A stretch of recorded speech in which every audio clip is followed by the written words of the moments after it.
Hi, welcome to RDP academy. Friends, video start చేసే ముందు మీకు ఒక ప్రశ్న. ప్రపంచ ప్రసిద్ధి చెందిన నలంద విశ్వవిద్యాలయాన్ని స్థాపించిన గుప్తా రాజు ఎవరు? ఓకే, ఆన్సర్ తెలిస్తే నాకు కామెంట్ చేయండి. ఆన్సర్ నేను వీడియో చివరిలో రివీల్ చేస్తాను. ఫ్రెండ్స్, ఈ ప్రశ్న వచ్చి మన గత వీడియోలోంచి అడిగాను. ఒకవేళ ఎవరైనా సరే మన ప్రీవియస్ వీడియోస్ చూడకపోతే మన ఛానల్లో ఏన్షియంట్ ఇండియన్ హిస్టరీ అనే ప్లేలిస్ట్ ఉంటుంది, ఒకసారి అక్కడికి వెళ్ళి చెక్ చేయండి. సింధు నాగరికత దగ్గర నుండి కూడా అక్కడ వీడియోస్ అవైలబుల్గా ఉన్నాయి. గుప్త సామ్రాజ్యం.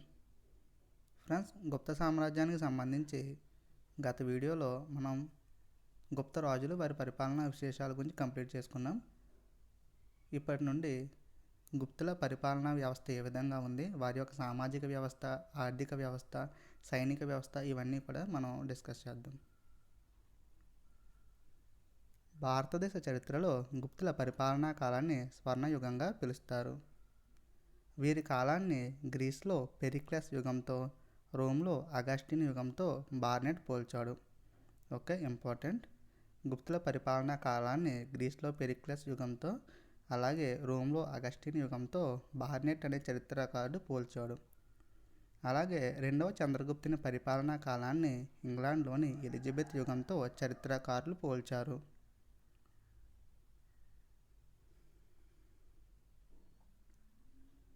పరిపాలనా వ్యవస్థ. ఓకే, గుప్తుల యొక్క పరిపాలనా వ్యవస్థ. వీరి పరిపాలన గురించి తెలుపుతున్న గ్రంథం కామాంధకుడు రచించిన నీతి శాస్త్రం. ఓకే, నీతి శాస్త్రాన్ని గుప్తుల అర్థశాస్త్రం అని పేర్కొంటారు. ఓకే, మౌర్యుల కాలంలో అర్థశాస్త్రం ఏ విధంగా అయితే వీరి పరిపాలన గురించి తెలుపుతుందో, అలాగే గుప్తుల పరిపాలన గురించి తెలుపు గ్రంథం నీతి శాస్త్రం. సో దీనిని గుప్తుల అర్థశాస్త్రం అని పిలుస్తారు.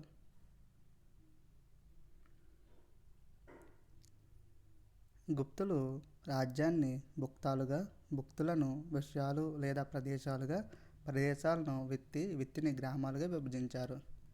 ఓకే, పరిపాలనలో చివరిది గ్రామం, మొదటిది రాజ్యం. రాజ్యాన్ని భుక్తులుగా, భుక్తులను విషయాలుగా, విషయాలను విత్తిని గ్రామాలుగా విభజించారు.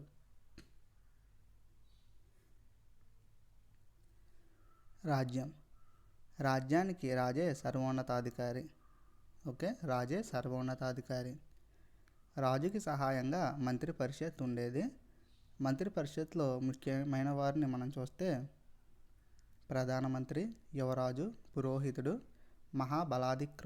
మహాబలాధికృత అంటే సర్వ సైన్యాధిపతి, కంచుకి అంటే చక్రవర్తికి మరియు మంత్రిమండలికి మధ్య వారధి లాంటివాడు, సంధి విగ్రహక అంటే విదేశాంగ శాఖ, అలాగే యుద్ధ వ్యవహారాలు చూసుకునేవాడు, కేతుకి లేదా మహాపీలుపతి అంటే గజ దళాధిపతి, ఏనుగుల దళాధిపతి, దండ పాశాధికారణిక అంటే ఉన్నత పోలీస్ అధికారి.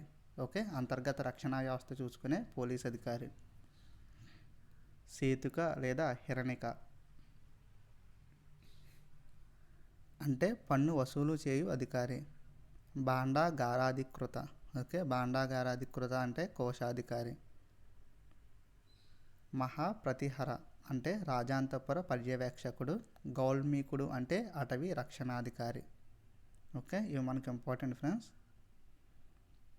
గుప్తుల కాలంలో కంచుకి అని ఎవరిని వ్యవహరించేవారు అంటే చక్రవర్తికి మరియు మంత్రిమండలికి వారధి, లేదా గుప్తుల కాలంలో ఉన్నత పోలీస్ అధికారిని ఏమని వ్యవహరించేవారు అంటే దండ పాశాధికారణిక.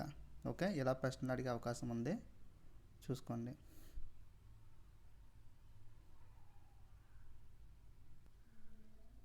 రాజ్యం తర్వాత భుక్తులు. ఓకే, గుప్తులు రాజ్యాన్ని భుక్తులుగా విభజించారు. భుక్తులను మనం నేటి రాష్ట్రాలతో పోల్చవచ్చు. ఓకే, గుప్తుల కాలంలో 26 భుక్తులు ఉన్నట్లు తెలుస్తోంది. ఓకే, 26 రాష్ట్రాలు ఉన్నట్టు తెలుస్తోంది. భుక్తులపై అధికారిని భోగపతి, ఉపాలిక, కుమారాదిత్య అని పిలుస్తారు. ఓకే, కుమారాదిత్య లేదా భోగపతి లేదా ఉపాలిక అని పిలుస్తారు.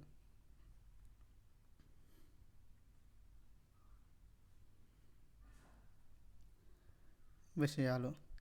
గుప్తుల పరిపాలనా కాలంలో భుక్తులను తిరిగి విషయాలుగా విభజించారు. ఈ విషయాలపై అధికారిని విషయాధిపతి అంటారు. ఓకే, విషయాలపై అధికారిని విషయాధిపతి అనేవారు. విషయాధిపతికి సలహాలు ఇచ్చేది నగరసభ. ఓకే, ఈ విషయాధిపతికి సలహాలు ఇచ్చేది నగరసభ. నగరసభలో అధికారులు 4 ఉండేవారు. వారు నగర శ్రేష్ఠి, సార్దావహ, ప్రథమ కూలిక, ప్రథమ కాయస్థ. ఇంపార్టెంట్. విషయాధిపతికి సలహాలు ఇచ్చేది నగరసభ. నగరసభలో 4 ప్రధాన అధికారులు. వారు నగర శ్రేష్ఠి, సార్దావహ, ప్రథమ కూలిక, ప్రథమ కాయస్థ. విత్తి. కొన్ని గ్రామాల సమూహాన్ని విత్తి అని పిలిచేవారు. ఓకే, కొన్ని గ్రామాల సమూహాన్ని విత్తి అని పిలిచేవారు. ఈ విత్తిపై అధికారి ఆయుక్తక. గ్రామం. గుప్తుల పరిపాలనా వ్యవస్థలో చివరిది గ్రామం. గ్రామాధిపతిని గ్రామిణి అనేవారు. ఓకే, గ్రామాధిపతిని గ్రామణి అని పిలిచేవారు. సో ఇది గుప్తుల పరిపాలనా వ్యవస్థ. ఓకే, రాజ్యం తర్వాత భుక్తం తర్వాత విషయాలు, తర్వాత విత్తి, తర్వాత గ్రామం. అంతటితో గుప్తుల పరిపాలనా వ్యవస్థ ఏ విధంగా ఉందో మనం కంప్లీట్ చేసుకున్నాం. తరువాత న్యాయ వ్యవస్థ. గుప్తుల కాలం నాటి న్యాయ పాలన తెలుసుకోవడానికి ముఖ్య ఆధారం 2వ చంద్రగుప్తుడు వేయించిన దేవ బర్నార్ శాసనం. 2వ చంద్రగుప్తుడు ఇచ్చిన దేవ బర్నార్ శాసనం ప్రకారం వీరి యొక్క న్యాయ పాలన ఏ విధంగా ఉందో మనకు తెలుస్తుంది. వీరి కాలంలో ఉన్నత పోలీస్ అధికారిని దండ పాశాధికరణిక అని పిలిచేవారు. ఓకే, ఆల్రెడీ పైన డిస్కస్ చేసాం కదా. అంతర్గత రక్షణ చూసుకునే ఉన్నత పోలీస్ అధికారిని దండ పాశాధికారణిక అని పిలిచేవారు.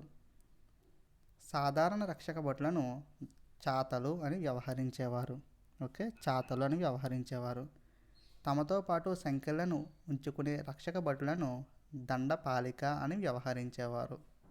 ఓకే, సాధారణ రక్షక భటులు చాతలు, సంఖ్యలను తమతో పాటు ఉంచుకునే రక్షక భటులను దండపాలిక అని వ్యవహరించేవారు. ఉన్నత పోలీస్ అధికారి దండ పాశాధికారణిక. వీరి కాలంలో శాంతి భద్రతలు కాపాడు అధికారులు వినయ స్థితి స్థాపకులు. వీరి కాలంలో భూ తగాదా తీర్చు అధికారులను న్యాయకరణికలు అనేవారు. ఓకే, భూ తగాదా తీర్చు అధికారులను న్యాయకరణికలు అనేవారు. సో ఇది ఫ్రెండ్స్ ఈ వీడియోలో గుప్తుల పరిపాలనా వ్యవస్థ అలాగే గుప్తుల న్యాయ వ్యవస్థను మనం డిస్కస్ చేసాం. అలాగే ఫస్ట్ మిమ్మల్ని అడిగిన ప్రశ్నకి ఆన్సర్ వచ్చి కుమారగుప్త. ఓకే, ఇది చాలా బేసిక్ క్వశ్చన్ ఫ్రెండ్స్. నలంద విశ్వవిద్యాలయాన్ని స్థాపించిన గుప్తరాజు కుమారగుప్తుడు. So thank you for watching. Next వీడియోలో వీరి ఆర్థిక వ్యవస్థ ఏ విధంగా ఉంది, వీరి సామాజిక వ్యవస్థ, మత పరిస్థితి గురించి మనం డిస్కస్ చేద్దాం. Okay, thank you for watching. Video కనుక నచ్చినట్లయితే లైక్ చేయండి. మా ఛానల్ సబ్స్క్రైబ్ చేసుకోవడం మాత్రం మర్చిపోవద్దు.